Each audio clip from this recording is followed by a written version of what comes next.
जय हिंद स्टूडेंट्स, एक बार फिर से आप सभी का बहुत बहुत स्वागत हमारे YouTube चैनल गुडविल सरकारी एग्जाम पे।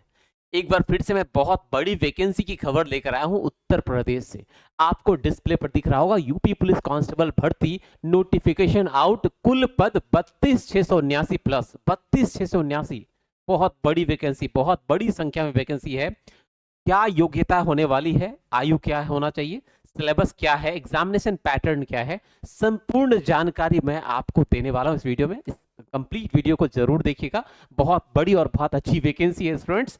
और मैं आप सभी से एक रिक्वेस्ट करना चाहूंगा कि अगर आप जनरल कंपटीशन की तैयारी कर रहे हैं तो इस वीडियो के डिस्क्रिप्शन में टेलीग्राम का एक आपको लिंक मिलेगा, उसको जरूर से ज्वाइन कर लीजिएगा। उसमें फ्री ऑफ कॉस्ट टेस्ट चल रहा है, रेगुलर टेस्ट चल रहा है, बहुत ही शानदार टेस्ट चल रहा है। और बिहार एसएससी का भी टेस्ट उस पर बहुत जल्दी शुरू होने वाला है स्टूडेंट्स। तो उस टेलीग्राम ग्रुप को जरूर से ज्वाइन कर लीजिएगा और इससे रिलेटेड तमाम नोटिफिकेशंस, पीडीएफ, ये सारे कुछ आपको वहां लगातार मिलते रहेंगे स्टूडेंट्स। तो आइए देखते हैं क्या खबर है, क्या नोटिफिकेशन है, आपको मैं बताना चाहूंगा। तो चलिए, आप देख पा रहे हो यहाँ पर थोड़ा आपको लाइट दिख रहा होगा, बट काम चल जाएगा। मैं आपको एक्सप्लेन कर देना चाहता हूँ ये क्या है। तो आप देख पा रहे हैं उत्तर प्रदेश सरकार, उत्तर प्रदेश पुलिस भर्ती एवं प्रोन्नति बोर्ड, ठीक है, सूचना विज्ञप्ति। ज्यादा डिटेल आप इस ये जो यहाँ पे वेबसाइट का एड्रेस है इस पर आप देख सकते हैं। तो क्या है कहानी, थोड़ा इसको हम थोड़ा इसको ऊपर करें स्क्रॉल। तो चलिए देखना चाहते हैं क्या है। तो उत्तर प्रदेश पुलिस में आरक्षी नागरिक पुलिस एवं समकक्ष पदों पर सीधी भर्ती 2025, करेक्ट। संख्या PRPB, पी आरक्षी, PAC एवं अन्य संवर्ग 07/2025, दिनांक दिसंबर 31 2025। 31 दिसंबर 2025 को यह नोटिफिकेशन आया, 2025 का अंतिम दिन। उत्तर प्रदेश पुलिस भर्ती एवं प्रोन्नति बोर्ड को मुख्यालय पुलिस महानिदेशक से निम्न पदों के सापेक्ष चयन हेतु अधियाचना प्राप्त हुए हैं। क्या क्या?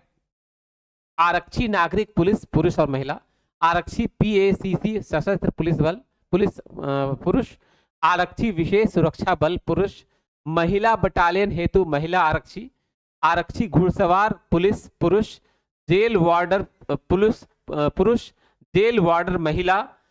और आगे बढ़ते हैं, क्या है बोला, जेल वार्डर महिला होगा। उक्त रिक्त पदों पर देखिए क्या है कहानी। उक्त रिक्त पदों पर वेतनमान पे बैंड 5200, 20,200, ग्रेड पे 2000, नए वेतनमान में वेतन मैट्रिक्स ₹21,700 से 69,100 पे लेवल 3, जिनका श्रेणीवार विवरण निम्नवत है, को भरने के लिए अभ्यर्थियों से ऑनलाइन आवेदन पत्र आमंत्रित किए जाते हैं। फॉर्म आपको ऑनलाइन भरने हैं। ये सारा इंफॉर्मेशन आपने देख लिया। अब देखिए यहां पर क्या है, ये जो कैटेगरी वाइज इंफॉर्मेशन है, कितना सीट किस कैटेगरी के लिए है। आरक्षी नागरिक पुलिस पुरुष महिला के रिक्त पदों का श्रेणीवार विवरण। तो देखिए क्या है, अनारक्षित 4,191 पोस्ट है। आर्थिक रूप से कमजोर वर्ग EWS, ये जो है आपका 1046 है। अन्य पिछड़ा वर्ग 2826 सीट। अनुसूचित जाति 2198, अनुसूचित जनजाति 208, कुल मिलाकर 10,469। अगला जो अब ये आपका था आरक्षी नागरिक पुलिस पुरुष महिला के पद थे, क। अब देखिए ख क्या है, आरक्षी, आप इसको देखिए, आरक्षी PAC सशस्त्र पुलिस के रिक्त पदों का श्रेणीवार विवरण क्या है। तो यहाँ क्या है, केवल पुरुष अभ्यर्थियों के लिए है, ठीक है ना। अनारक्षित मतलब जनरल कैंडिडेट के लिए कितना सीट है, 6,060। आर्थिक रूप से कमजोर वर्ग EWS के लिए 1,512 है।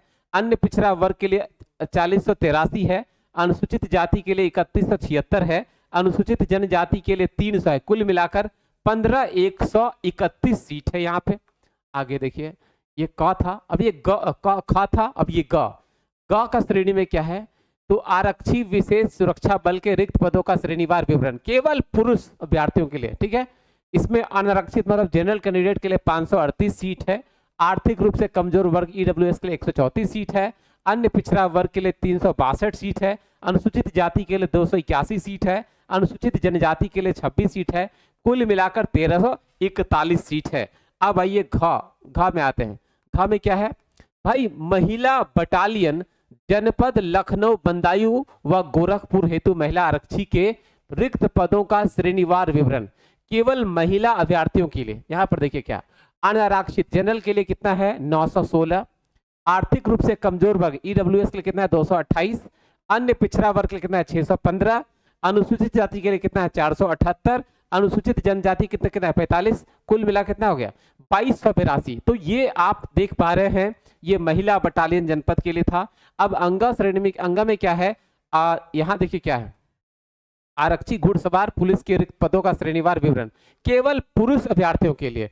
अनारक्षित जनरल कैंडिडेट के लिए 30 है, आर्थिक रूप से कमजोर वर्ग ईडब्ल्यूएस के लिए 7 है, अन्य पिछड़ा वर्ग के लिए 19 है, अनुसूचित जाति के लिए 14 है, अनुसूचित जनजाति के लिए 1 है, कुल मिलाकर 71 सीट इसमें है। अब देखिए अंगा के बाद जेल वार्डर का क्या कहानी है। तो जेल वार्डर की बात करें, इसमें पुरुष के रिक्त पदों के श्रेणीवार विवरण इस प्रकार दिया हुआ, अनारक्षित के लिए है 1314, आर्थिक रूप से कमजोर 327, अन्य पिछड़ा वर्ग का है 885, अनुसूचित जाति के लिए 688 है, अनुसूचित जनजाति के लिए 65 है, कुल मिलाकर 3279 पद यहाँ पर आपको देखने को मिल रहे हैं। आइए देखिए क्या है। अब जेल वार्डर महिला, वो पुरुष वाला था, अब महिला का देखिए क्या है, जेल वार्डर महिला के लिए अनारक्षित के लिए कितना है 44 सीट है, आर्थिक रूप से कमजोर वर्ग ईडब्ल्यूएस के लिए 10 सीट है, अन्य पिछड़ा वर्ग के लिए 28 सीट है, अनुसूचित जाति के लिए 22 सीट है और अनुसूचित जनजाति के लिए 2 सीट है, कुल मिलाकर 106 सीट है। तो अभी आप देख पा रहे हैं। अब यहाँ देखिए क्या है, यहाँ क्या है कि भाई यहाँ पर इंफॉर्मेशन है, आरक्षी पीएसी सशस्त्र पुलिस, आरक्षी विशेष सुरक्षा बल व आरक्षी घुड़सवार पुलिस के पदों पर चयन हेतु केवल पुरुष अभ्यर्थी ही पात्र होंगे। अब आइए क्या है, उत्तर प्रदेश पुलिस में महिला बटालियन हेतु महिला आरक्षी के पदों पर चयन हेतु केवल महिला अभ्यर्थी ही पात्र होगी। चलिए सब क्लियर है। ये सारा डिटेल आप जो है पीडीएफ, ये डिटेल पीडीएफ जो है टेलीग्राम पर आपको मिल जाएगा, जो डिस्क्रिप्शन में उसका लिंक मिलेगा, आप उसको जरूर से वहां से डाउनलोड करके सारा कुछ आप पढ़ सकते हैं। आवेदन की समय सारणी जो काफी इंपॉर्टेंट है उसको अब हम लोग कवर करते हैं। ऑनलाइन आवेदन करने की जो तिथि है वो शुरू होगा 31/12/2025 से और अंतिम डेट है 30 जनवरी 2026। जो ऑनलाइन आवेदन करने की जो शुरुआत हो रही है ना, वो 31 दिसंबर 2025 से शुरू होगी और 30 जनवरी 2026 तक चलेगी। ठीक है, आवेदन शुल्क जमा करने की तिथि 31/12/2025 से 30 जनवरी 2026। जमा किए गए शुल्क के समायोजन की तिथि 31/12/2025 से 2 फरवरी 2026। तो ये रहा बात। आगे की बात करें, आगे क्या है देखिए, थोड़ा डिटेल आपको बताना पड़ेगा। अभ्यर्थी को आवेदन करने से पूर्व ओटीआर वन टाइम रजिस्ट्रेशन कराना अनिवार्य होगा। ये ओवरऑल आज के डेट में सब जगह होता है।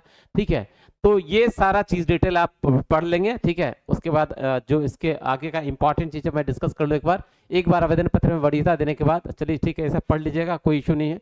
ये सारा चीज आप डिटेल अच्छे से पढ़ लीजिएगा। ये आ गया मुझे, हाँ शैक्षणिक अर्हता, जो योग्यता है, जो आपका एजुकेशनल क्वालिफिकेशन की बात है वो देखिए ये क्या है। भारत में विधि द्वारा स्थापित किसी बोर्ड द्वारा 12वीं कक्षा की अर्हता या सरकार द्वारा मान्यता प्राप्त उसके समकक्ष अर्हता होनी चाहिए। मतलब आप 12th पास होने चाहिए, या आप कह सकते हैं इंटर, ठीक है, इंटरमीडिएट 12वीं पास होने चाहिए किसी मान्यता प्राप्त बोर्ड से। ठीक है, आवेदन करते समय अभ्यर्थी को अपेक्षित शैक्षिक अर्हता अवश्य निर्धारित करनी चाहिए। मतलब अपीयर्ड वाले को अलाउड नहीं है, मतलब उसकी अंक तालिका अथवा प्रमाण पत्र तत्समय उसके पास उपलब्ध होने चाहिए। अपेक्षित शैक्षिक अर्हता हेतु अपेक्षा में सम्मिलित हुए अपीयर्ड अथवा सम्मिलित होने वाले अपीयरिंग अभ्यर्थी पात्र नहीं होंगे। अपीयर्ड कैंडिडेट को अलाउ नहीं है, बिल्कुल आप क्लियर कट पास होने चाहिए। फॉर्म भरते समय आपके पास मार्कशीट या सर्टिफिकेट होना चाहिए। ठीक है, इतनी बात हो गई। नेक्स्ट है, चलिए ये सब आप आराम से पढ़ लीजिएगा। आइए क्या है, अधिमानी अर्हता क्या है, इसमें देखते हैं थोड़ा सा। अधिमानी अर्हताएं क्या है। अधिमानी अर्हता कोई अंक नहीं होंगे, अधिमानी अर्हता के कोई अंक नहीं होंगे, बल्कि 2 या 2 से अधिक अभ्यर्थियों के बराबर अंक प्राप्त करने की दशा में अधिमानी अर्हता के अभ्यर्थियों को प्रारंभ प्रस्तर 3.4 के अधीन वरीयता प्रदान की जाएगी। बोला DOEACC डोएक नाइलेट सोसाइटी से कंप्यूटर में O स्तर का प्रमाण पत्र किया हो, या प्रादेशिक सेना में न्यूनतम 2 वर्ष की अवधि तक सेवा की हो, या राष्ट्रीय कैडेट कोर का B प्रमाण पत्र प्राप्त किया हो। एक से अधिक अधिमानी अर्हता रखने वाले अभ्यर्थी को केवल एक ही अधिमानी अर्हता का लाभ होगा। ठीक है, बोला ये सबको थोड़ी सी वरीयता दी जाएगी। ठीक है, जो जिनके पास है तो उनको थोड़ी सी वरीयता मिलेगी। अब आइए आयु की बात करते हैं, जो ये भी काफी इंपॉर्टेंट है। बोला आयु क्या है भाई, तो विज्ञप्ति पदों की नियमावली यथासंभव अनुसार भर्ती के लिए क्या आवश्यक है। पुरुष अभ्यर्थी ने दिनांक 1/7/2025 को 18 वर्ष कम से कम 1/7/2025 को कम से कम 18 वर्ष की आयु प्राप्त कर ली हो और 22 वर्ष की आयु प्राप्त ना की हो। मतलब क्या है कि 1/7/2025 को जो उम्र है 18 से 22 के बीच हो। ठीक है, ठीक है, और अभ्यर्थी का जन्म 2 जुलाई 2003 से पूर्व तथा 1 जुलाई 2007 के बाद नहीं हुआ हो।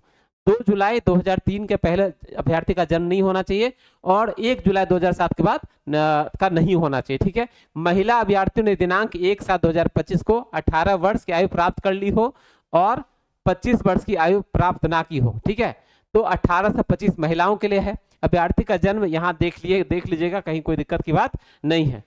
परंतु अन्य पिछड़ा वर्ग, अनुसूचित जातियों, अनुसूचित जनजातियों और ऐसी अन्य श्रेणियों के अभ्यर्थियों को केवल उत्तर प्रदेश के मूल निवासी के लिए अधिकतम आयु, मतलब जो रिजर्वेशन का जो मामला है, अनुसूचित पिछड़ा वर्ग, अनुसूचित जाति, अनुसूचित जनजाति, ये जो है ना, ये पिछड़ा वर्ग, अनुसूचित जातियों, अनुसूचित जनजातियों, ऐसी अन्य श्रेणियों के अभ्यर्थियों को केवल उत्तर प्रदेश के मूल निवासी के लिए अधिकतम आयु सीमा में छूट एतदर्थ प्रवृत्त शासनादेशों में निहित प्रावधानों के अनुसार अनुमन्य होंगे। मतलब ये कि जो एज रिलैक्सेशन जो मिलता है कैटेगरी अनुसूचित जाति को, अनुसूचित जनजाति को, पिछड़ा वर्ग को, ये सिर्फ उत्तर प्रदेश के कैंडिडेट के लिए रिलीफ ये मिलेगा, ये रिलैक्सेशन मिलेगा। ठीक है, अब देखिए यहाँ पर क्या है, श्रेणीवार अधिकतम आयु सीमा तथा आयु सीमा में छूट की तालिका यहाँ पर पूरे तरीके से दिया हुआ है, आप अच्छे से देख लीजिएगा जो अभी आपको बताया गया है। ठीक है, ये सारा आप अच्छे से देख लीजिएगा, कहीं कोई दिक्कत की बात नहीं है। यहाँ अगर कहीं कोई दिक्कत होगी तो आप कमेंट में कीजिएगा, मैं आपको एक्सप्लेन करने की कोशिश करूंगा। नेक्स्ट क्या है, चरित्र को लेकर ये सारा चीज, वैवाहिक स्टेटस, ये सब कॉमन सारी चीजें हैं जो आप देख लीजिएगा। ठीक है, तो ये तमाम सारी चीजें हो गई, समझ गया।